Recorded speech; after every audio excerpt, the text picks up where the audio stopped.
Hello dear friends, এই ভিডিওতে আমরা শিখব সিএসএস এর কিছু এরর। সিএসএস কিভাবে এরর আমরা ক্রিয়েট করি নিজের অজান্তে বা ভুলে। তো এই জিনিসগুলো আমাদেরকে দেখতে হবে। চলো আমরা দেখে নিই। তো এটা আমি অলরেডি বানিয়ে রেখেছি HTML style index dot HTML এ।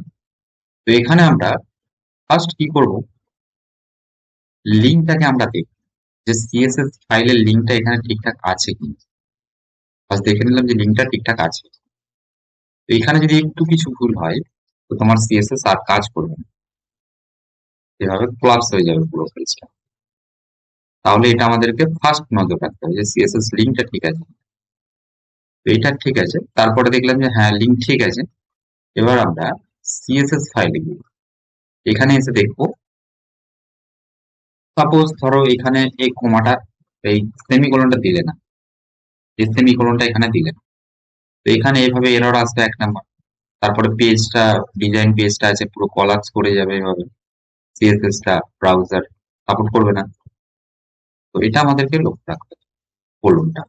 তার সাথে এই যে প্রপার্টি নেমটা আছে, এই নেমটাও ভুল দেওয়া চলবে না, নেমটা ধরো এরকম দিয়ে দিলাম। তো তার জন্য আমাদেরকে সাপোর্টার ইউজ করতে হবে। এখানে এসে এইচটিএমএল মার্কেট প্লেস থেকে এইচটিএমএল আর সিএসএস সাপোর্টার নিয়ে নিতে হবে। সিএসএস এইচটিএমএল আমি অলরেডি ডাউনলোড করে রেখেছি এগুলো। তো ওই জন্য সাপোর্ট গুলো আসছে এইচটিএমএল সিএসএস স্নিপেট, এগুলো সবসময় ডাউনলোড করে রাখবে, এখানে ইনস্টল করে রাখবে। করতে করতে ফুল সাপোর্ট থাকবে, তো অনেকটা এররের চান্স কম থাকবে। তো আমাদেরকে শুধু দেখতে হবে যে ক্লাসে এখানে ডটটা আমরা সিলেক্ট করেছি কিনা বা আইডিতে সিলেক্ট করেছি কিনা, এগুলো একটু আমাদেরকে নজর রাখতে হবে আর টার্গেটটা ঠিকঠাক করছি কিনা। ঠিক আছে, তাহলে এইটুকুই নজর রাখলেই মোটামুটি চলে যাবে। Thank you, thank you for watching.